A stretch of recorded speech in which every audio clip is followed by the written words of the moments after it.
Daniel Cormier just shared a really interesting conversation he had with Justin Gaethje after Dan Hooker had to pull out of their fight because of a broken hand. As soon as the news broke, several lightweights jumped at the opportunity to step in. Renato Moicano, Mateusz Gamrot, and Rafael Fiziev all offered to fight on short notice. DC revealed that Gaethje is absolutely determined to stay on the card. He's made it clear he'll fight anyone. He doesn't care who the replacement opponent is. Moving forward, Justin Gaethje is still fighting. I called him this morning, and my immediate question was, do you have any plans to not fight this weekend? He goes, are you crazy? That's Justin Gaethje. He goes, are you crazy? Of course I'm fighting. I said, what's up, JG? What are you doing? He goes, I'm sleeping. It's 7:30 in the morning here. I thought it was 8:30. I thought he was in Central Time. I'm on the West Coast. I thought it was 8:30, but it was 7:30. He goes, of course I'm fighting. I said, well, there are guys that are picking their hand up going, I want in, right? Rafael Fiziev immediately said, let's run it back, JG. Renato Moicano said, I want in. 2 weeks is plenty of time for me to get ready. I want in. So I asked JG, who do you want? He goes, I don't care. He goes, I don't care who I have to fight. I'll fight any of those guys. I said, but for me, I want you versus Renato Moicano. That's what I would like.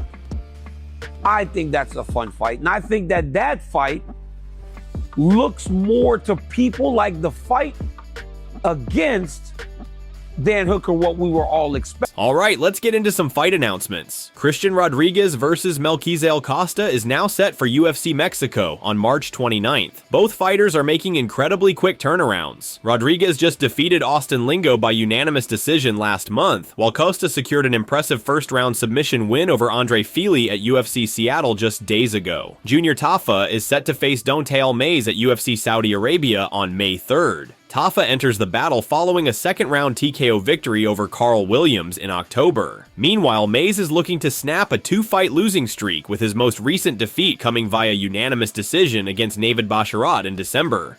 Now, Dustin Poirier recently explained why he really dislikes Michael Chandler. These two fought back in 2022, with Poirier securing a victory via rear naked choke in the third round. Poirier doubled down on his belief that Chandler is a dirty fighter and admitted that just thinking about their fight still makes him angry to this day. Dustin said, "A long time ago, I was at a Bellator event. He comes in the back. I just wanted to come over and shake your hand. I respect you so much, man. Your career has been awesome. You've had so many great fights. You've come back from adversity. So nice to finally meet you and shake your hand." Fast forward a year, 2 years, whatever. He makes it to the UFC, now he's talking trash on me. And then I saw him in Vegas. He was coming to an event at the T-Mobile Arena, and that's the first time I saw him since. So I say, "You little bitch!" He walked in front of me. Security comes over and I said, "Man, you fake motherfucker, I will beat your ass." And then they booked the fight. He's fake, bro. And he might be a good person at home, but my personal experience, he's fake, man. But we do this with Knuckles, so I was even more mad. Let's fight then. And he's a cheater, bro. I could go on for days. I get so amped up about this, I get pissed off. He does all kinds of stuff. Blows the blood in my eyes after I break his nose. That's cool. I've done that before, but I admitted it after. And then Chandler, I brought it up and he said he didn't do it. Just admit it, bro. You're so fake. Then he stuck his fingers in my mouth to lift my neck up for a rear naked choke. He's on my back, I'm trying to get off the fence. He sticks his fingers inside my mouth, grips my mouth guard, pulls my head up to try to get his hand under my chin. Bro, I bite his fingers so hard. Let me tell you what, you heard it here first. If I didn't have a mouth guard on, my top teeth and my teeth could touch together. He'd be walking around with 2 less fingers forever. I had a grip so good because I felt my bottom teeth go into his skin. I bet you he was cut. He knows what I'm talking about. Oh man, speaking of heated rivalries, Dan Hooker and Arman Tsarukyan got into a nasty exchange today on social media. The tension between these two actually began last month when Tsarukyan withdrew from his scheduled bout against Islam Makhachev. Hooker was quick to criticize him, mocking both his decision to pull out and his privileged background. For those who might not know, Arman Tsarukyan comes from an extremely wealthy family. Last month, Hooker said, "That's our sport, brother. It's never smooth sailing. How are you getting injured on your day off?" I've got no idea. I thought it was pretty strange, bro, to get such a severe injury that you need to pull out when you're cutting weight, you know? I don't know how you would pass up on that opportunity. I obviously saw Dana White just say that he ain't getting the title shot next, and he's going to have to work his way back up to the belt. You know, daddy can't buy you a backbone, can he? So after the news broke that Dan Hooker fractured his hand and pulled out of the fight with Justin Gaethje, Arman Tsarukyan posted this on X. He wrote, "Karma doesn't miss. Big mouth, glass hands. Maybe just stick to talking instead of fighting Danthy Hangman Hooker." Hooker fired back saying, "If only your dad pulled out quicker than your last fight. Glass hand, glass house." Mateus Gamrot is eager to replace Dan Hooker and step in on short notice to fight Justin Gaethje at UFC 313. UFC, I am ready. I train really hard. Give me the opportunity and I show. Whoa! I am ready. I train really hard. Give me the opportunity and I shock. In other news, Alex Pereira sparred with the rapper Action Bronson. Bronson posted the footage to his Instagram. He wrote, "Thank you to the legend Alex Pereira for letting me stand with him for 3 minutes. Thank you, brother Plinio Cruz, for letting me train at his beautiful facility."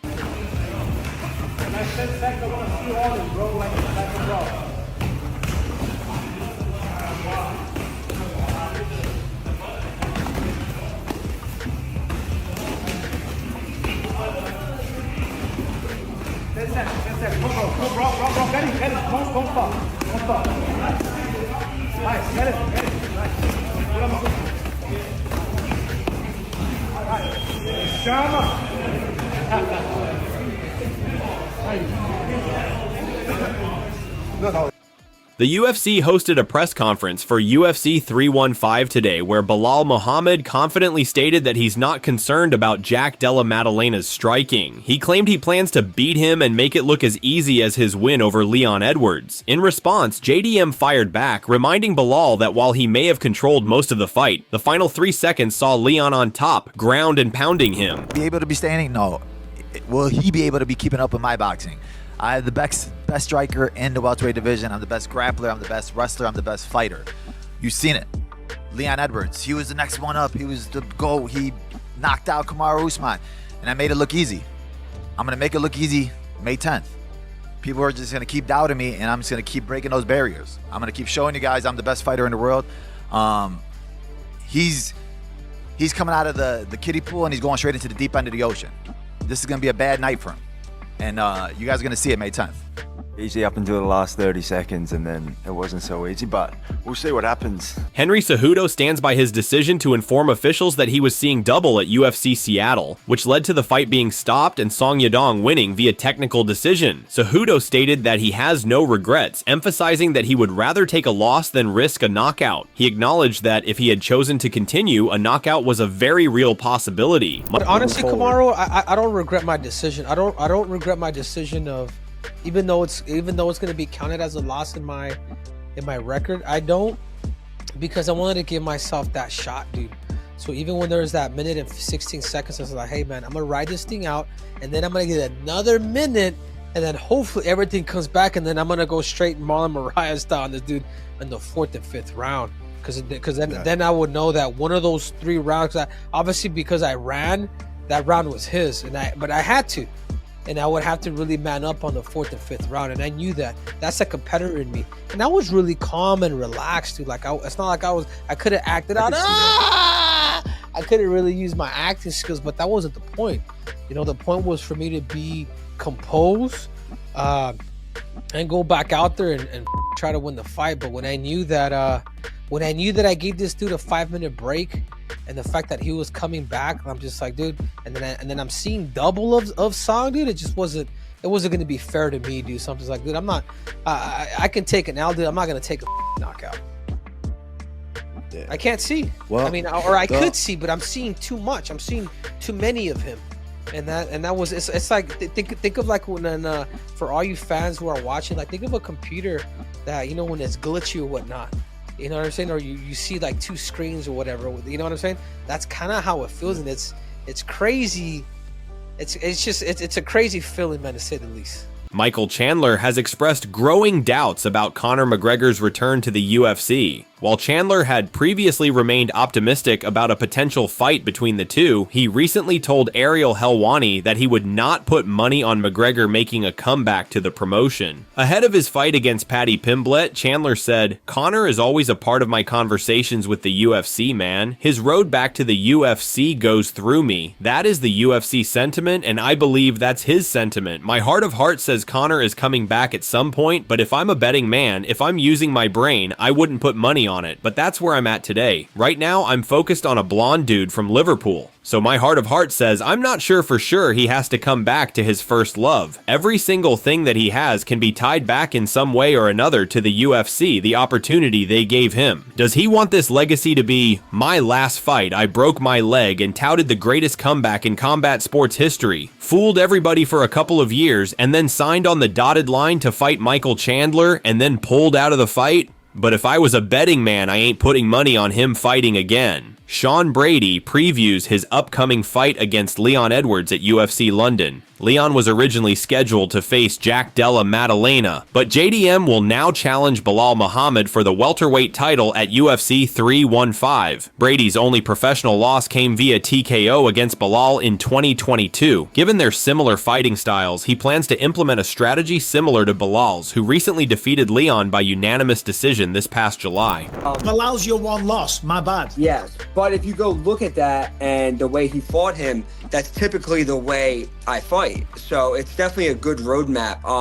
I'm sure Leon's going to be knowing that. But for him, I took this fight on 5 weeks' notice. He's taking it. He's going from fighting a southpaw, predominantly striker boxer in Jack Della to fighting an orthodox grappler. So things have changed up a lot for him as well. So yeah, I was calling for this fight a while ago. I'm like, this is the fight I want. Yeah, you wanted it. You wanted it before it was given to Jack. Yes, I was on every show saying I wanted it. After my grappling match, I was asking for it. Didn't happen, but in the end, I got what I asked for. So it worked. Debut at UFC 314 on April 12th, where he will face Yair Rodriguez. During a recent appearance on the Ariel Helwani show, Pitbull revealed that he and Yair had a hostile exchange through Instagram DMs. Pitbull claimed that he confronted Yair about possibly turning down the fight. Yair has confirmed the exchange and compared Pitbull to a mad girlfriend. Yair said, "I think the guy was just really excited about fighting in the UFC. I think probably the only way he was going to make that happen is if I accept the fight. Whenever he DM'd me, I said, yeah man, sure, let's do it. He was just trying to get me to react, but I'm over that. That shit for me is like a mad girlfriend move. I just don't fall for that." Robert Whittaker believes a fight with Sean Strickland makes sense, as they've both been competing at the top for a while without crossing paths. He finds Strickland's style intriguing and sees the matchup as an exciting challenge. Both fighters are currently coming off losses, with Robert Whittaker suffering a first-round submission defeat to Khamzat Chimaev in October, while Sean Strickland recently lost to Dricus du Plessis via unanimous decision earlier this month.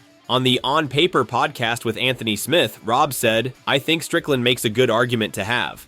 I feel like we've both been in that top sort of pond for a while, circling each other. For whatever reason, we haven't been matched up, but we've both been in proximity for a while. It's most likely the fight to make. I'm excited by that fight. I look at his style, and I find it curious. I find it exciting to try to work out. He's a tough dude. I've obviously been working on new things, new skill sets. I want to come back this year in June. That's when I want to put my hand up to fight. It gives me a good amount of time to continue what I'm doing, but also ease into a camp properly and come in my best self." Back in September, Whittaker's manager claimed that Sean was offered to fight Rob. However, Sean turned it down. Sean also publicly declined to fight with Rob after his first loss to Dricus du Plessis. He said, "I keep getting asked to fight Whittaker. I beat Izzy. The world knows I beat Dricus. Whittaker lost to both." After Rob's loss to Khamzat Chimaev, Sean labeled him as a can. He said, "He went hard, and he fought a guy who came out really flat and doesn't give a fuck." Rob is known to be either a superstar or a can, and he was a can against Chimaev. He was just met with too much pressure. After I'm done with Chimaev, he's going to go back to peddling crypto scams. Who do you guys think wins between Rob and Sean? Post your opinions in the comments.